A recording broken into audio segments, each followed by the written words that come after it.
গতকাল সন্ধ্যায় কুমিল্লার চট্টগ্রামের জঙ্গল সলিমপুর এলাকায় যে র্যাব কর্মকর্তা নিহত হয়েছিলেন সন্ত্রাসীদের গুলিতে, আমরা এই মুহূর্তে রয়েছি সেই র্যাব কর্মকর্তার একেবারেই বলা যায় যে ঘরের সামনেই। আমরা শুনেছি গতকাল যখন তিনি অভিযানে গিয়েছিলেন সন্ত্রাসীদের গুলিতে তিনি নিহত হয়েছিলেন, এবং তার যে স্বজনরা তারা কিন্তু বলা যায় যে এই ঘটনার পর থেকেই চট্টগ্রামমুখী হয়েছেন অনেকে, অনেকে বাড়িমুখী হয়েছেন। তারা এই এই যে বাড়িটি দেখতে পাচ্ছেন, তারা যে দাঁড়িয়ে আছেন তারা কিন্তু এই মোতালেবেরই, যে র্যাব কর্মকর্তা নিহত হয়েছিলেন তারই কিন্তু স্বজনরা। এই যে ভবনটি দেখতে পাচ্ছেন এর পিছনে যে আহ উম, যে ভবনটি দেখা যাচ্ছে, এই ভবনেই মূলত যে মোতালেব তার যে ভাই একজন থাকেন, এবং এই ঘরেই মূলত মোতালেব বড় হয়েছিলেন। এই ঘরগুলিতে এই আত্মীয় স্বজনের স্নেহ মমতায় যে ৮ ভাই তারা পরিবারের, এই ৮ ভাইয়ের আহ তারা কিন্তু, তিনি কিন্তু একেবারেই ছোট ভাই ছিলেন ৮ ভাইয়ের মধ্যে। তো যে কারণে তার পরিবারের সঙ্গে তার যে সম্পর্ক, যেটা আত্মীয় স্বজনরা বলছিলেন যে সেটি খুবই ঘনিষ্ঠ ছিলেন। এছাড়াও যারা তার বন্ধু বান্ধবরা ছিলেন, তাদের সঙ্গেও কিন্তু সম্পর্কটা খুব ঘনিষ্ঠ ছিল। আমরা কথা বলতে চাই তার একজন বন্ধুর সঙ্গে, আমরা আপনার সঙ্গে একটু কথা বলতে চাই। তার আসলে এই যে নিহত হওয়ার ঘটনাটা, আপনারা এই এলাকায় এসে দেখলাম যে মানুষ জড়ো হয়ে আছে, আপনাদের সাথে শুনলাম যে তার সম্পর্ক ভালো ছিল। আসলেই তিনি কেমন মানুষ ছিলেন? আসলে তিনি একজন খুব ভালো মনের মানুষ ছিলেন, খুব ভালো মানুষ ছিলেন। তার চেয়ে এর চেয়ে ভালো মানুষ আর আমরা মনে করেন যে খুব কমই দেখতেছি। ঠিক আছে, বুঝেনি, আমরা ছোটকাল থেকে আমার সাথে একসাথে লেখাপড়া করছে, আমার ক্লাসমেট, আমার মামা। ঠিক আছে, কথা বলছেন নি। সবশেষ ওনার সাথে কখন দেখা আমার হয়েছিল? গত 15 দিন আগে ওনার সাথে দেখা হয়েছিল। আমার ফোন করে আমার আনছে, আর আমার মাছ দিছিল। ঠিক আছে, ফুসকুনি ইয়া করছিল, এই যে মাছ ধরছে, মাছ ধরে আমার ফোন করে রাতে 8টার দিকে এনে আমার মাছ দিছিল। এই আমার লোকের লাস্ট কথা দেখা।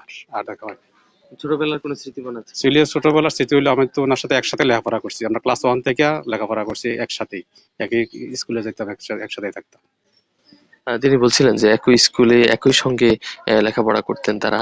আর তাদের যে, তিনি কিছুক্ষণ আগে জানাচ্ছিলেন যে তার যে লাশ সেটি কিন্তু আনার জন্য ওই স্বজনরা চট্টগ্রামের উদ্দেশ্যে রওনা হয়েছেন। তার যে মেয়েরা, ছেলেরা তারা কিন্তু রওনা হয়েছেন, এবং তার যে মা নেই, কিন্তু আমরা কিছুক্ষণ আগে একটা বিষয় দেখেছি, তার যে ভাই, এক ভাইয়ের ওয়াইফ, তিনি বলছিলেন যে এই মোতালেবকে যখন বিয়ে হয়েছিল তিনি কিন্তু মোতালেবকে একেবারেই কোলে করে এই বাড়িতে এনেছিলেন এত ছোট, এবং তিনি আহাজারি করতে করতে বলছিলেন যে এই মোতালেবকে তিনি মানে একেবারে ভোলার মতো অবস্থায় নাই।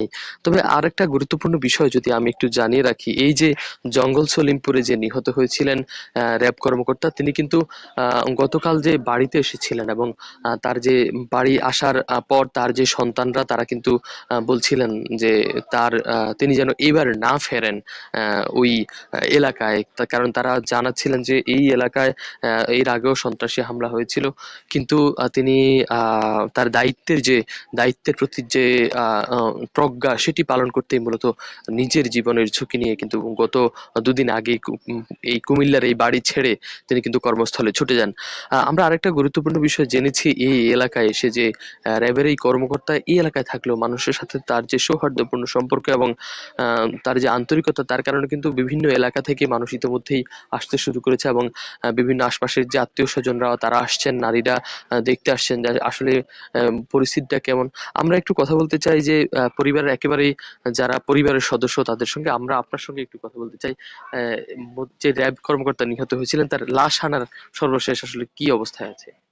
লাশ আনার এই তো আমার ওর বড় ভাই গেছে, 2 ভাই, আরো ভাইস্তা গেছে, তারপর বাবা গেছে, আমার চাচা গেছে।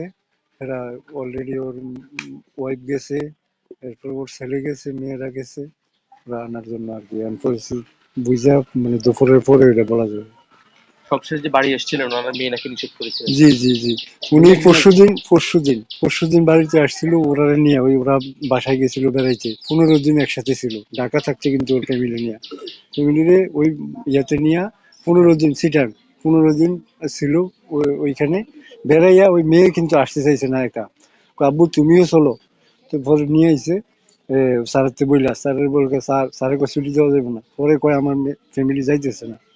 তো পরে একদিনের জন্য কয় আমি রাত্রবেলা থেকে আবার সকালে চলে যেতেছি। তখন সকালে ওই মেয়ে কিন্তু যাইতে দিছিল না, মেয়ে জড়াই ধরতেছে বারবার যে, আব্বু তুমি যাইও না, আব্বু তুমি যাইও না, আমাদেরকে নিয়ে ঢাকা চলো, চিটাং যাইও না। তখন জোর করে নিয়ে গেছে ক্যান্টনমেন্ট থেকে, ও বাসে তুলে গেছে ফ্যামিলি, আর ও চলে গেছে ঢাকা। তো আর চাচা নাই আমার। আপনার কেমন আত্মীয়? আমার আমার আপন ছোট চাচা। তিনি বলছিলেন যে আপন ছোট চাচার যে মৃত্যু, আসলে সেটি বন্ধুর মতোই আচরণ।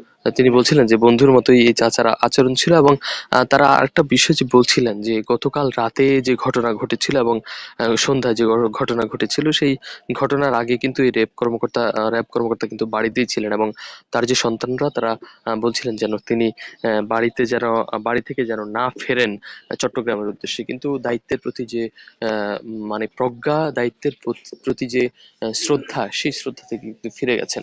তবে আমরা এই বাড়িতে আসার পর এই যে হাতের ডান পাশে ভবন, সেই ভবনটি দেখেছিলাম, এবং স্থানীয় বাসিন্দারা এবং তার আত্মীয় স্বজনরা বলছিলেন যে এই ভবনেই তার উঠার কথা ছিল, তা এই বাড়িতেই তার নতুন করে তার বসবাস শুরু করার কথা ছিল। কিন্তু দুর্ঘটনার পর কিন্তু একদিনও সেই ঘরে না থেকে তিনি কিন্তু দুর্ঘটনায় নিহত হয়েছেন এবং সন্ত্রাসীদের গুলিতে নিহত হয়েছেন। এবং এই ঘটনার পর যে আত্মীয় স্বজনরা তারা কিন্তু এই অভাবটার কথা বারবার বলছিলেন যে এত পরিশ্রম করা, ঘাম ঝরানো, টাকা দিয়ে করা বাড়িতে তিনি শেষবার একদিনের জন্য থাকতে পারেননি। তার সঙ্গে তার আত্মীয় স্বজনরা হাজারি করছিলেন যে এই যে র্যাবের সদস্য নিহত হয়েছেন, এবং বাংলাদেশের আর কোথাও যেন র্যাবের বা অন্য কোনো সরকারি কর্মকর্তারা নিহত না হন, তাদের যেন সুরক্ষা সরকার যেন নিশ্চিত করে, সেই বিষয়টা তারা বারবার তুলে আনছিলেন তাদের কথায়।